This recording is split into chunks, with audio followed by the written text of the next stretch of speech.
Welcome to the 56th episode of the Reading and Writing Podcast. I'm your host, Jeff Rutherford.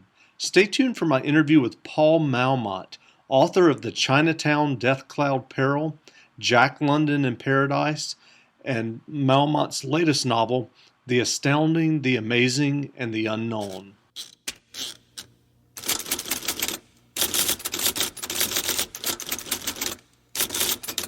Welcome back to the Reading and Writing Podcast. My guest today is Paul Malmont. Paul is the author of the Chinatown Death Cloud Peril and Jack London in Paradise. Paul's new novel is The Astounding, the Amazing, and the Unknown. Paul, welcome to the podcast. Thanks a lot. Happy to be here. Sure. Well, if someone listening hasn't heard about your new novel, The Astounding, the Amazing, and the Unknown yet, can you describe a little bit about what the novel is about? Sure. It's based on a true story of World War II, where the Navy hired Robert Heinlein, Isaac Asimov, and L. Sprague de Camp to form the core of a think tank at the Philadelphia Naval Yard. And they were tasked with trying to make ships invisible to incoming radar. So, it was just this core group of really intelligent, interesting science fiction writers that were supposed to come up with great ideas, and then I put them in an adventure where they have to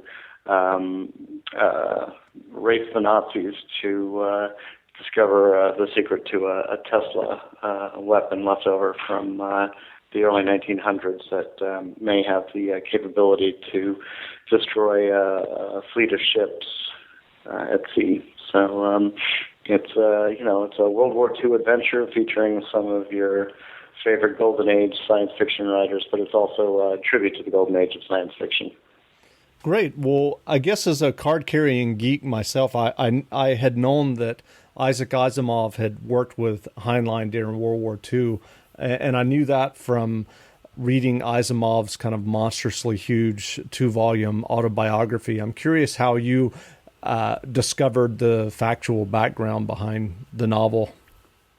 Well, I was doing, Robert Heinlein was a character in my first book, The Chinatown Death Cloud Peril.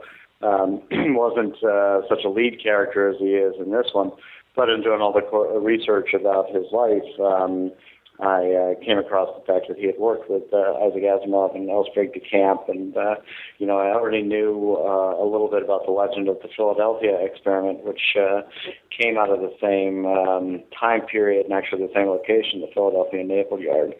So, it was natural that handed a great piece of trivia like that and a great piece of legendary Fortean mythology that I had to jump in there and tell that story as well. Great. Well, what is it about the golden age of science fiction and these writers that kind of appeal to you to write the novel? Well, I think a lot of what strikes me about the golden age is, a lot of these guys were doing it for, it's the birth of a genre. So a lot of the guys were discovering the limits of the storytelling form, and but they were also really good. I mean, that's the great thing about the golden age of science fiction, as opposed to the earlier golden era of pulps, the adventure pulps in the 30s. Is the difference is the writing is really good. So you're getting guys like Ray Bradbury and Robert Heinlein and Isaac Asimov. You're getting these guys who are really good storytellers, and not just in a pulp sense, like they knew how to get the action adventure, but the themes are really big. And Judith Merrill is another one, and Frederick Pohl. So you have these really good writers and creating this new form of literature. So it was very exciting. I think it was a very exciting time for them. They fed off each other. So it was very fun to write about and try to recapture some of that excitement of the golden age. Great. Well, from what you just described, I think you're someone who appreciates the pulp tradition in American fiction, and I'm not sure if you're aware that when Stephen King accepted the National Book Foundation's Medal for Distinguished Contribution to American Letters in 2003, he gave a really impassioned speech aimed primarily at what I felt was a mainstream fiction audience to read more widely and realize the appeal and impact of genre fiction. As someone who's probably thought about this issue, why do you think there remains this huge gulf that exists from both sides with writers who consider themselves literary writers being disdainful of genre writers, and also at the same time some genre writers kind of being disdainful of writers who are pursuing more literary novels? Right. Well, people like to make a competition out of everything, and some people like the Yankees, some people like the Mets.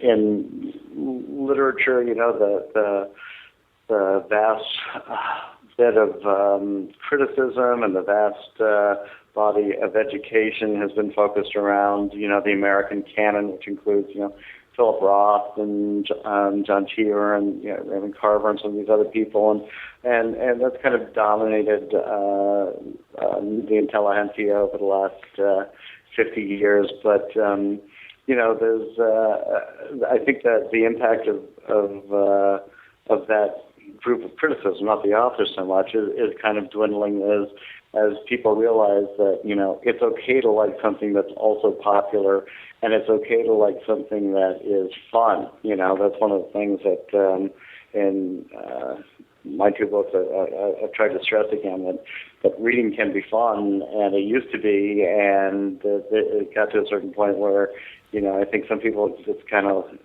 stopped looking at it as a form of entertainment and started looking at like every book you have to read has to change your life, and that's just not the case. I mean, you can read for fun, So, sure.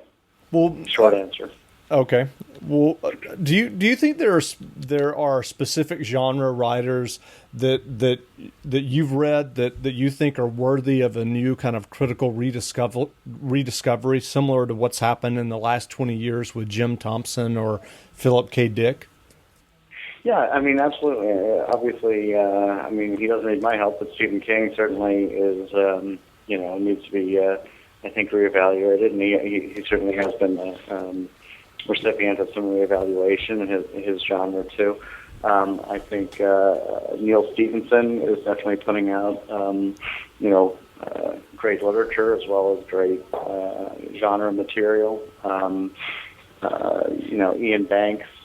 I think somebody like Douglas Adams. I think his work is ripe for a real re-review. I mean, everyone takes it for granted because he was so successful and the stuff was funny, but by the time the guy got the last few books in that Hitchhiker series, they were really good, and there were really big ideas that he was going after in a really clever way. And it doesn't always have to be somber. Comedy can do great things too, and can tell, especially in philosophy, which I think was what he was really concerned with, tell great stories. So, if anybody asked me who really needed to, who's deserving of reevaluation from a literary perspective, I would say Douglas Adams.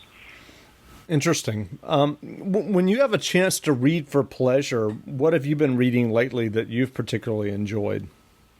God, it's been a while since I've read for pleasure because I'm always so busy doing research. But I've been hearing a lot about Ian Banks and the culture novels, so I read the first two in that series and enjoyed them immensely.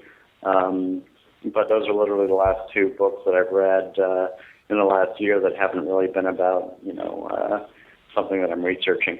So. Right.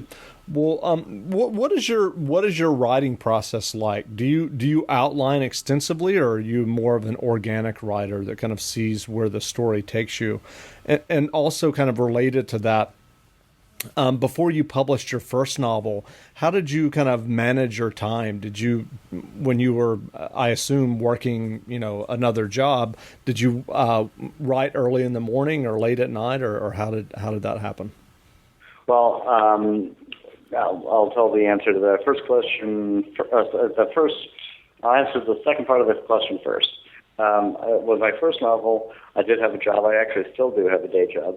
And I wrote that in the morning because I had a baby, and I'd get up with the baby at 5 or so in the morning and feed him and play, and then he'd fall back to sleep, but I'd be up because it wasn't worth going back to sleep. So I had these hours, and I used to be a nighttime writer, but I couldn't do that because of my son, I couldn't stay up that late anymore. So I just switched my schedule and started writing in the morning, and I hadn't been a novelist before, but I had written a number of screenplays, and none of which ever went anywhere, but I had learned a lot doing it. And I just said, okay, well, I have this story about Pulp Fiction writers, and it wouldn't work as a screenplay because it really was about the writing. So why don't I just try writing a chapter and see what happens? And then chapter 2 followed out of that. And by the time I got to chapter 3, I thought, I'd made some choices about switching points of view and how this book was going to work. And I thought, I can do this. So I worked on that every morning for a year, and then finally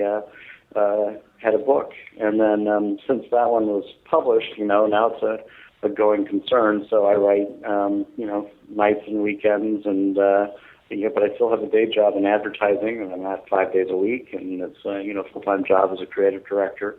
And I make the time. So and as far as outlining goes and preparation, I'm a big believer in preparation and the outline, and so I'll continue. I'll spend a lot of time working on that and making notes and trying to figure out where I'm going to go. So especially because I'm dealing with history as well as fictional elements, so I have to make sure it's like a big puzzle. I have to make sure that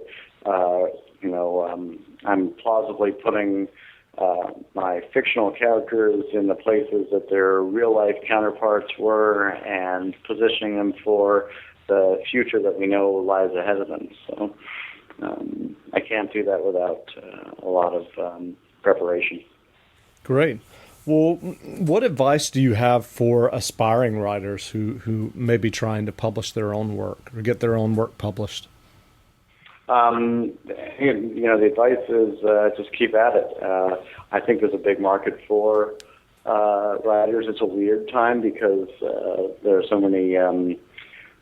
The publishing industry is in such transition right now from an 18th century business model where they cut down trees and transported paper pulp to plants and processed chemicals and put out a fibrous product that they then delivered to a brick and mortar store, to something that doesn't quite need to be so archaic and industrially handled.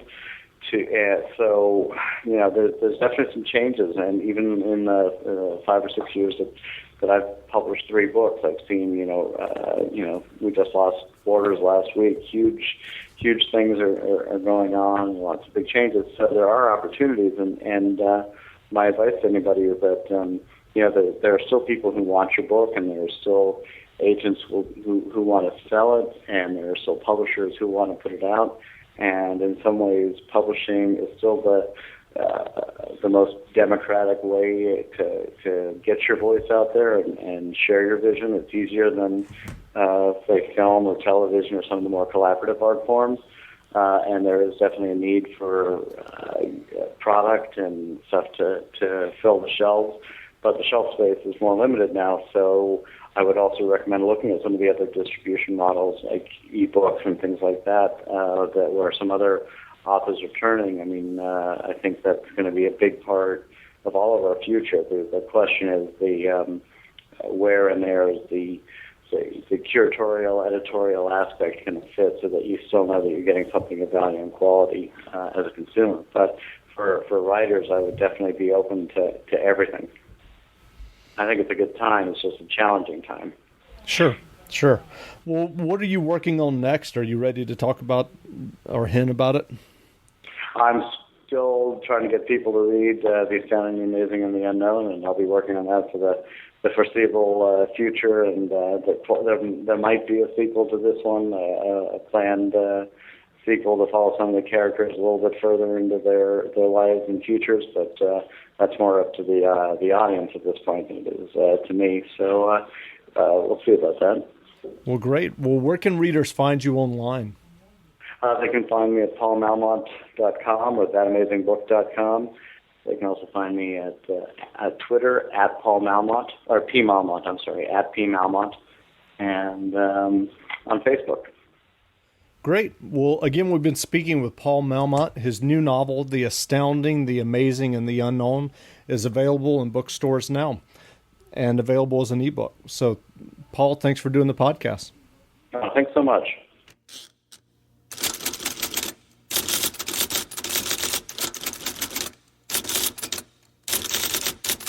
Hi, this is author Peter O'Rulian, author of The Unremembered, and you're listening to the Reading and Writing Podcast.